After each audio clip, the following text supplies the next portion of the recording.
Aujourd'hui, à l'émission, nous recevons Mme Marie Bouffard qui vient nous partager son parcours en tant que proche aidante auprès de son papa et sa maman.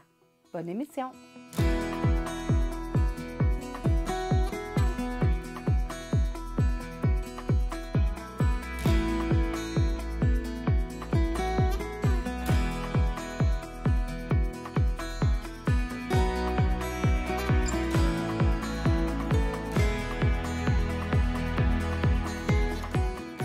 Bonjour Marie. Bien, bonjour Karine. Merci d'avoir accepté de participer à l'émission. Oui, bien, ça me fait plaisir parce que c'est une expérience riche pour moi. De quoi on va parler, la prochaine danse. Oui. Surtout que tu as pris soin de tes deux parents.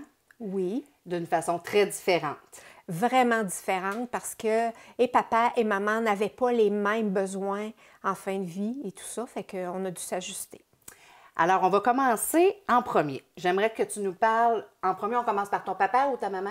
Bien, par les deux. OK. Bien, parle-moi d'eux avant, là. OK. Tu sais, avant que tu deviennes proche aidante. Là. OK. Quelle sorte de personnes qui étaient? Écoute, mes parents, moi, ils se sont mariés en 1951. Puis ils ont toujours habité à Sainte-Marie. OK. Mon père, il était chef de police à Sainte-Marie. Oh, OK. Puis ma mère, elle a enseigné la maternelle à partir du moment où c'était dans les écoles. Ah! Fait qu'ils ont connu beaucoup de gens, toutes les deux, de par leur travail.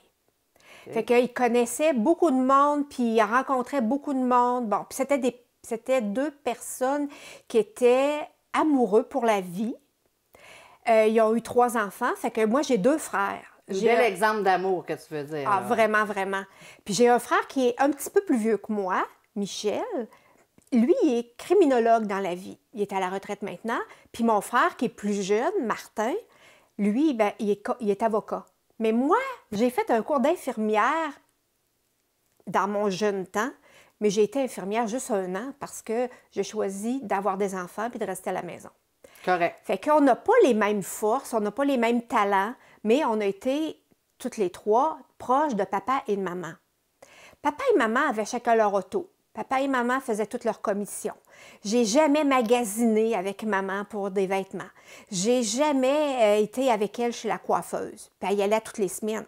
OK, il était très indépendant. Il était très indépendant, même que avec les enfants, parce que moi et mon conjoint, on a eu 5 enfants, fait qu'on était très pris dans la vie par nos enfants, mais c'était papa et maman qui nous visitaient.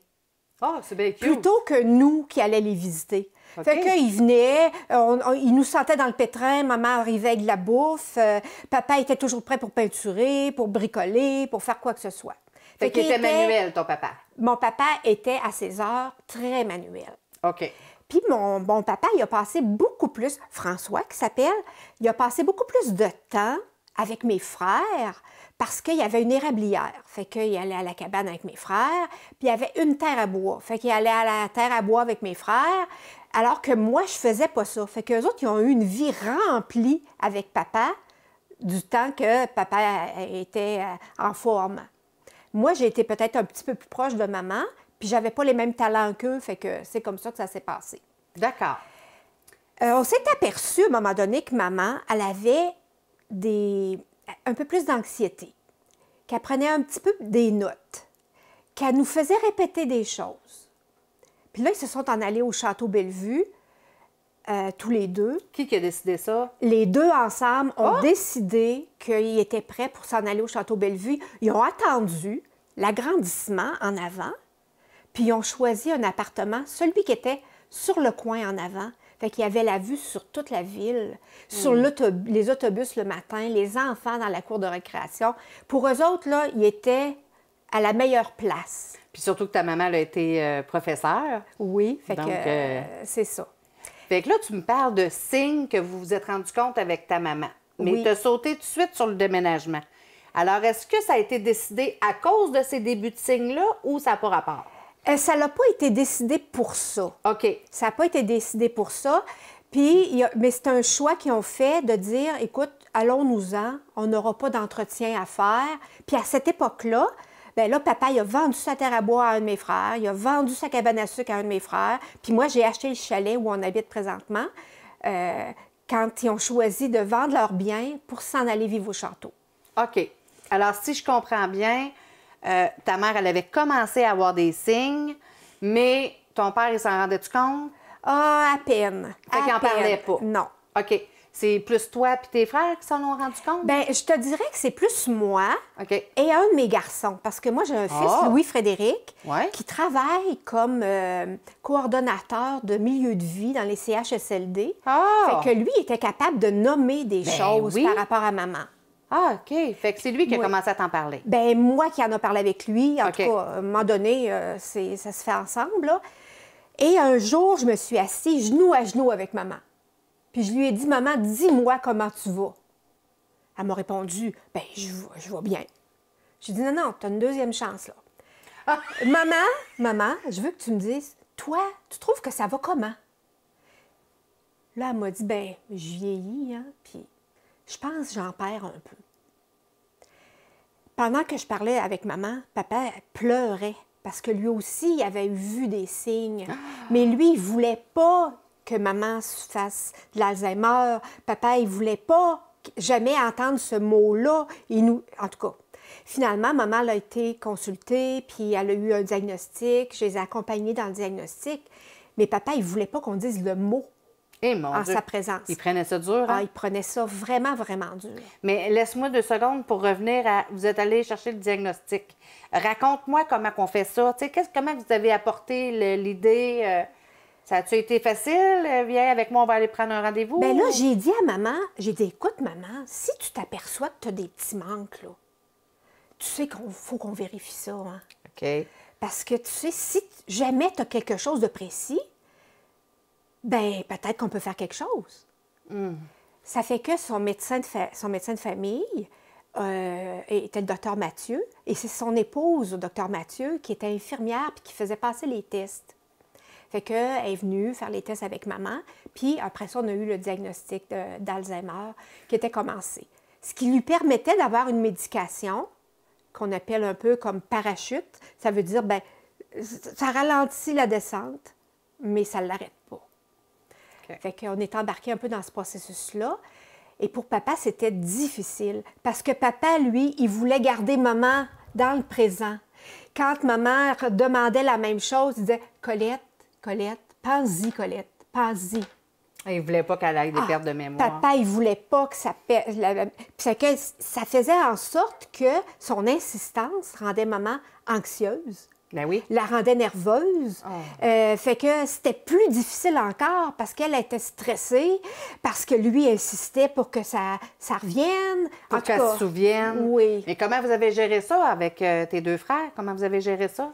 Bien, aussitôt que j'ai parlé à maman, mes frères ont été mis au courant. Aussitôt que le diagnostic est tombé, ils ont été mis au courant. Moi, j'étais comme la messagère, je te dirais, auprès de mes frères, dans tout ce qui était par rapport à la santé de mes parents. Okay. Quand c'était des papiers, quand c'était la caisse, quand c'était des affaires de même, là, moi, je suis nulle, donc je me réservais plus au niveau de la santé. Alors, vous avez fait comme une réunion de famille, si je comprends bien. Oui. Puis c'est quoi la force de qui? Puis vous avez fait une équipe ensemble. Oui. Pour prendre soin de vos 2 parents. Oui. Puis tout de suite, on a fait des démarches. Parce que moi, j'ai dit, on n'en connaît pas assez là-dessus. Oh, qu'est-ce qu'on va faire? Fait qu'on on a communiqué avec le château pour demander, avez-vous des services que vous offrez? Comment vous pouvez soutenir dans cette situation-là? Après, on a demandé de rencontrer la Société d'Alzheimer pour que papa entende ce qu'était la maladie, puis qu'est-ce qu'on devait plutôt faire dans nos façons avec maman. Après ça, on t'avait vu, toi, Karine. Après ça, on a été à Lien Partage. On a rencontré l'équipe du château. Puis là, on a dit, on veut travailler en équipe avec vous. Nous autres, on veut faire de notre mieux, mais on veut savoir vos attentes. On veut répondre aux besoins de maman. Puis le besoin le plus important pour maman, c'était, dans le fond, diminuer l'anxiété. C'était de diminuer aussi le stress, puis de l'accompagner dans la descente qu'elle allait avoir au niveau cognitif. Puis ça, c'était quelque chose de difficile parce que c'était quelque chose de nouveau. Puis papa réussissait à avoir une maman, à avoir sa Colette calme. À toutes les après-midi, il allait faire un tour en auto dans les villages aux alentours pour pouvoir se promener, puis regarder, puis passer un temps calme avec elle. Mais à un moment donné, maman a été un petit peu plus, ça a été un peu plus difficile, puis on a demandé un transfert à la seigneurie. Ah, Puis- qu'est-ce qui a été, excuse-moi, qu'est-ce qui a Oui. été difficile? Quel comportement qui a changé?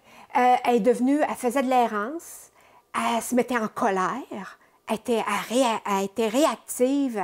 Puis elle n'avait ce jamais que- été en colère avant? Et moi, je ne l'avais jamais vue en colère. C'est sûr qu'ils ont déjà eu des conflits, là, ça se peut pas, là, sinon.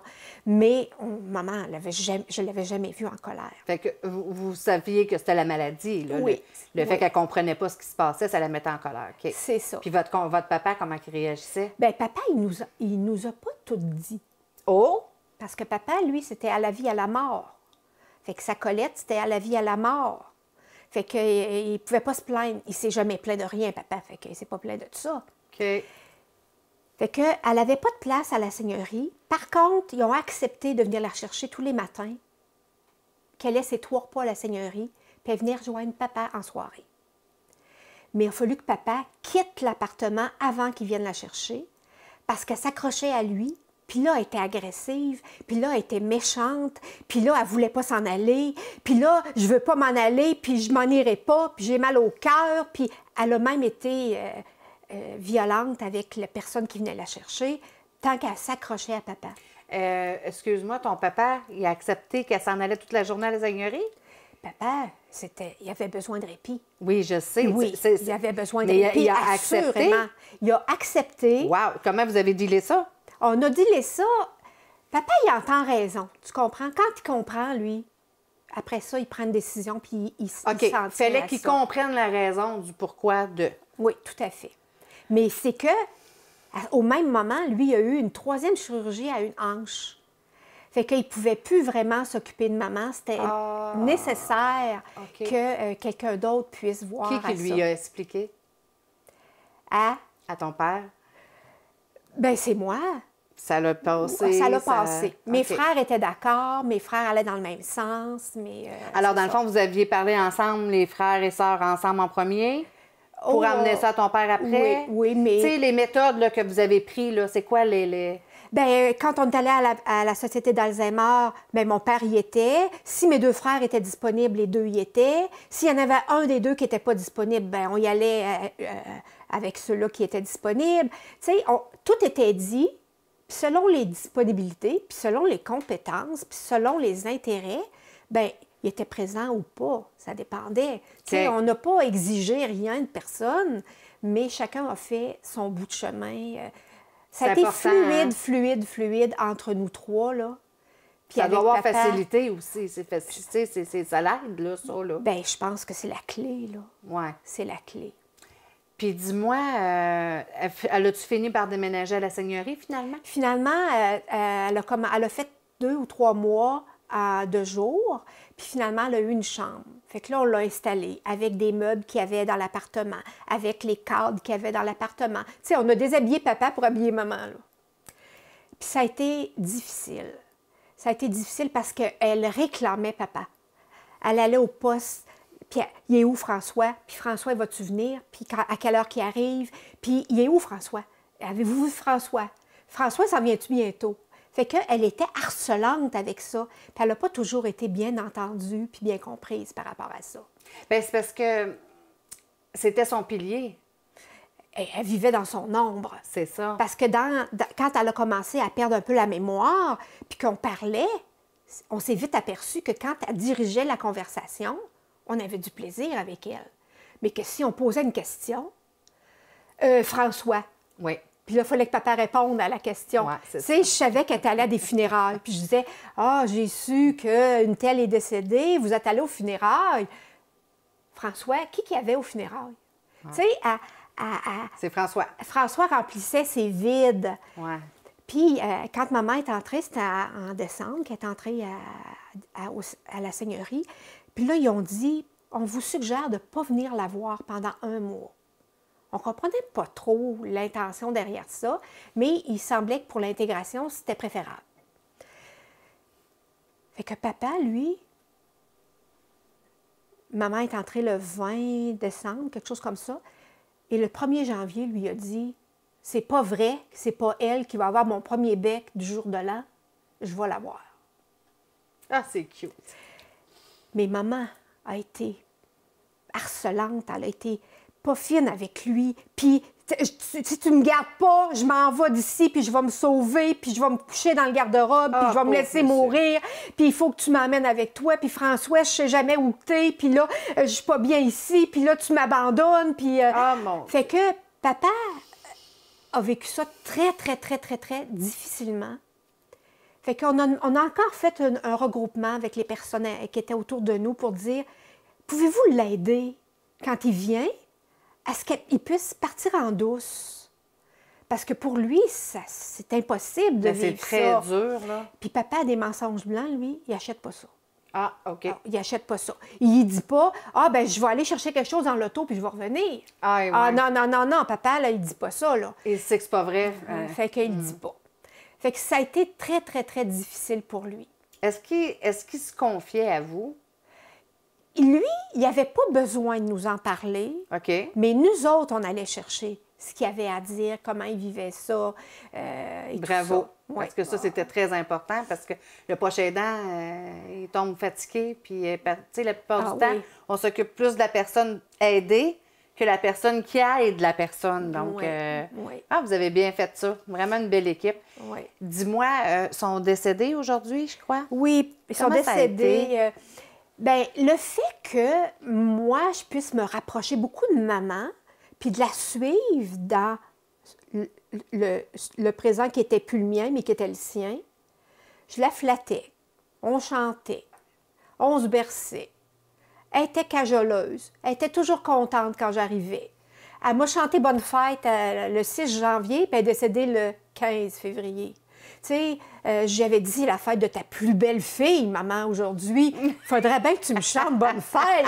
Fait qu'elle m'avait chanté Bonne fête. Puis moi, j'ai enregistré ce moment-là. Fait que c'est très précieux pour moi. Wow! Oui, oui. Puis d'aider maman en respectant ses besoins, sans tirer pour la ramener, ça m'a beaucoup apaisée quand elle est partie. Parce que je l'avais accompagnée jusque ça. Elle a fait un influenza, puis on a accepté que c'était sa porte de sortie. Tu sais, on n'a pas choisi de l'amener à l'hôpital pour qu'elle ait des soins plus particuliers. On a accueilli que c'était sa porte de sortie. C'est correct, ça. Fait que c'est comme ça que ça s'est passé. Ça a bien été? Ah oui, ça a bien été. Ça a bien été. Papa venait de faire un AVC. Puis il était debout à côté du cercueil tout le temps que maman était exposée. Il a relevé son AVC en quelques mois. Il avait perdu la parole, puis il a récupéré la parole, puis il était présent toute sa tête. Papa, il a toujours eu toute sa tête. OK. C'est ce qui nous amène un peu dans son parcours à lui, qui était vraiment différent. Parce que papa, il était très, très, très autonome, très, très, très indépendant. Après son AVC, il avait dans les 90 ans, bien, il a repassé son permis de conduire. Ben voyons. Oui, il a refait les cours, avec une ergo. À 90? À plus que 90. Fait qu'il était autonome. Puis c'était lui qui venait nous voir encore. Ben oui, il vient nous voir, il allait mettre son nez à cabane à sucre, il allait encore bûcher. Tu sais, il faisait encore toutes ses activités. Mais il a vieilli beaucoup, beaucoup, beaucoup, beaucoup quand la COVID s'est installée au Québec en 2020. Je pensais, moi, que tu allais me dire au décès de ta maman. Non. Qu'elle allait... Ah, non? Non. Ah, là, tu viens de m'épater. Parce que la COVID, quand elle est arrivée au Québec, lui, il était dans une RPA. Tu ne vas plus manger à la salle à manger. Tu ne vas plus à la chapelle. Tu ne peux plus prendre ton auto. Les magasins sont fermés. Lui, il partait à tous les jours. Il allait chez le cordonnier. Le lendemain, il allait chez le nettoyeur. Après ça, il allait à la pharmacie. Le surlendemain... Il avait un rendez-vous, lui. Lui, là, il en mettait à tous les jours. Il sortait à tous les jours. Fait que là, il était enfermé entre quatre murs. Puis en plus, il se plaint de rien. Puis en plus, on ne peut presque pas le visiter. Les lois changent, les règles changent à tout moment. Fait que papa, là, il a vieilli beaucoup la première année de la COVID, à cause de l'isolement. Puis de la non-compréhension de toutes ces règles-là. Parce que lui, la télévision, ça ne l'intéressait pas tant. Fait qu'il lisait beaucoup, mais il ne comprenait pas tout ce qui se passait. Il a fait une première COVID en janvier 2021. Il est parti en ambulance, puis il s'est en allé 2 semaines dans une maison, le Dessercom, où il recevait des services. On n'avait pas le droit d'y aller. On n'avait pas le droit de le visiter.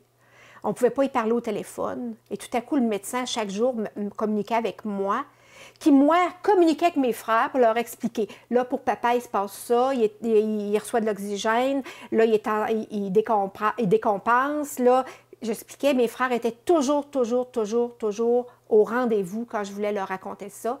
Et à un moment donné, le médecin m'a appelé, m'a dit « Votre père est en soins palliatifs, on va vous laisser entrer. » Fait que moi, je suis allée le rencontrer. Il parlait plus, il mangeait plus, il buvait plus, il se levait plus. C'était la fin. Puis comment on gère ça quand on est rendu là en tant que... Ben écoute, on accueille en premier, puis on doit se poser la question, de quoi il a besoin, lui? Je ne peux pas tirer après lui, je suis là pour l'aider. Puis là, je lui ai demandé, puis il me répondait par des signes de tête, « Papa, es-tu prêt à aller rejoindre ta Colette? » Puis il me fait signe que oui, il est prêt à s'en aller. Puis là, après ça, moi, j'ai pu y aller tous les jours qui ont suivi. Puis finalement, il s'est en allé au CHSLD à Sainte-Marie. Ah, il a remonté? Il a remonté. Il est revenu au CHSLD, mais il ne mangeait pas, il ne parlait pas, il ne se levait pas. Il n'était pas très en forme. Et là, j'ai dit à mes frères, ça presse. Il faut qu'on communique avec toute l'équipe ici. Parce que il faut qu'ils sachent que papa, là, il est de même. Mais papa, c'est pas ça. Papa, c'est un homme fort, qui rebondit tout le temps, qui aime la vie. Il était autonome, il était indépendant, il était rieur, il était jovial, il avait beaucoup d'amis, de social et tout ça. Il faut leur dire que papa, c'est là qu'on veut l'emmener. OK. Et non, il ne va pas vers la mort, là. Puis ça, là, ça l'a mis l'équipe autour de lui, là. Il était un des seuls qui parlait quand il s'est mis à parler. Il me disait, c'est tellement plaisant. Les infirmières prennent leur récréation dans ma chambre. Ben voyons. Ah oui, ils viennent jaser avec moi quand c'est leur... Il disait la récréation, mais c'était une pause. Oui. Puis là, il y avait son livre. Puis là, il montrait son livre. Puis là, le monde voulait son livre. Puis là, ben... Attends un peu, son livre de quoi? Papa, il a écrit le livre de sa vie. Ah oui? Ah oui, ça a été édité. Ça a été... il y a eu un lancement. Voyons. Ah oui, papa, il était... il devait avoir proche 90 à ce moment-là. Ben... il est quelqu'un. Il est quelqu'un. Mais là, j'aime ça quand tu dis que toi, tu as voulu avertir l'équipe. Mon père, moi, il n'est pas dans son état comme qu'il... Faut pas qu'on le laisse aller dans ce sens-là. C'est ça. C'est pas lui. Fait que ça veut dire que toi, tu as voulu lui ramener du bonheur. Oui. Qu'est-ce qu'ils ont fait pour ramener le bonheur, eux autres, à ton père? Bien, ils ont premièrement accueilli le fait que, là, présentement, il était malade, mais qu'il ne resterait pas malade tout le temps. OK.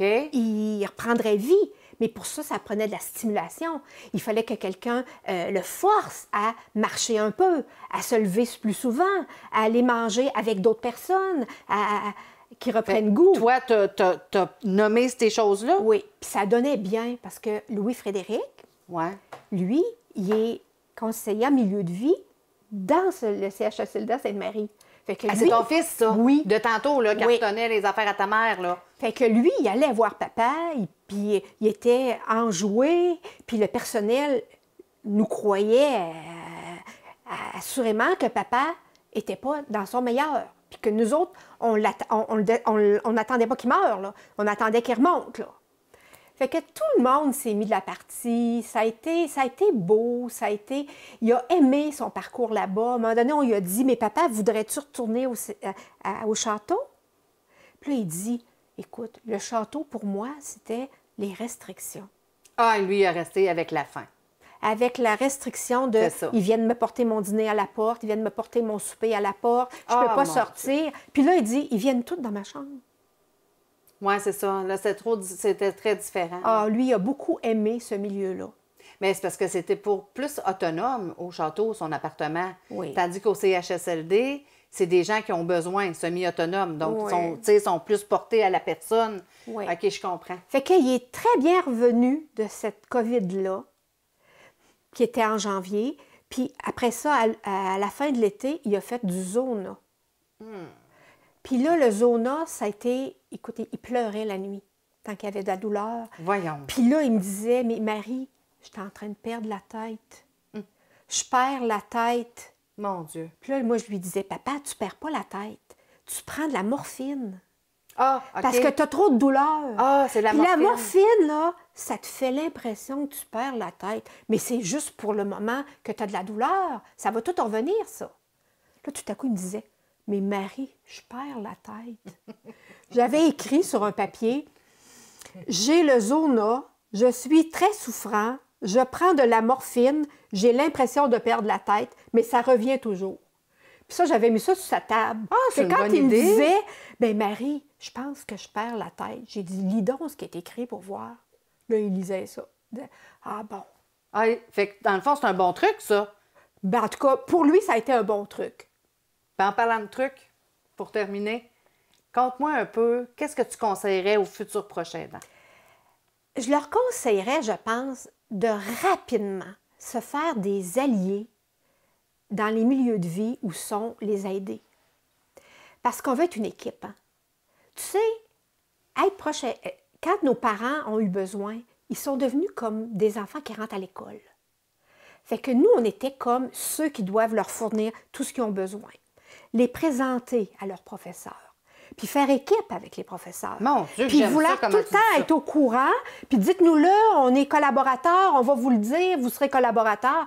Moi, je pense que la clé, c'est dans l'information, puis dans les décisions qu'on prend. Wow! Oui, oui. Je pense que c'est la première fois que quelqu'un l'aborde de cette façon-là. Ah oui? Puis je trouve ça exceptionnel. C'est vraiment ça. Il retourne à l'école. Oui. Il faut faire une équipe avec les professionnels. Oui. Puis moi, ce qui est particulier, c'est que mes parents, ils se sont beaucoup, beaucoup aimés. Puis ils n'ont pas jamais caché ça. Papa est décédé le 14 février. Hey. Et maman est décédée dans la nuit du 14 février au 15, 3 ans avant. Ben voyons! Oui, ça fait que pour nous, la Saint-Valentin, c'est papa puis maman. Fait que on est rempli de gratitude, hein, d'avoir vécu tout ça, parce que c'est une proximité, hein.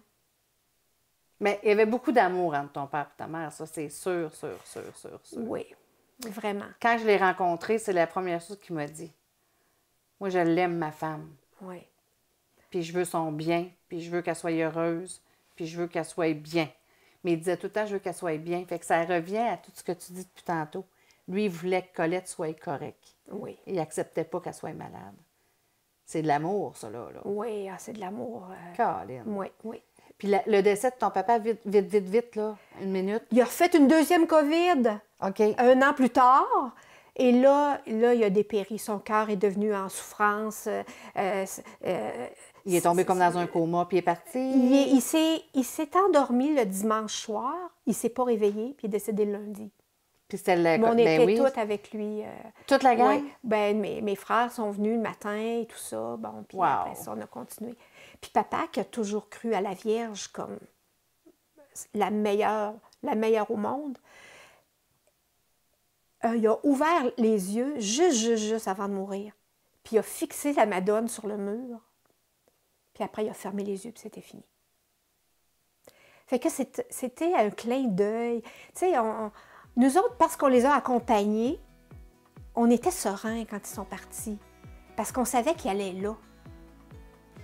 Tu sais, Vous aviez confiance. Ah oui, on avait confiance. On avait confiance. Merci d'avoir participé. Mais ça me fait plaisir. T'es bien fine. Je l'apprécie.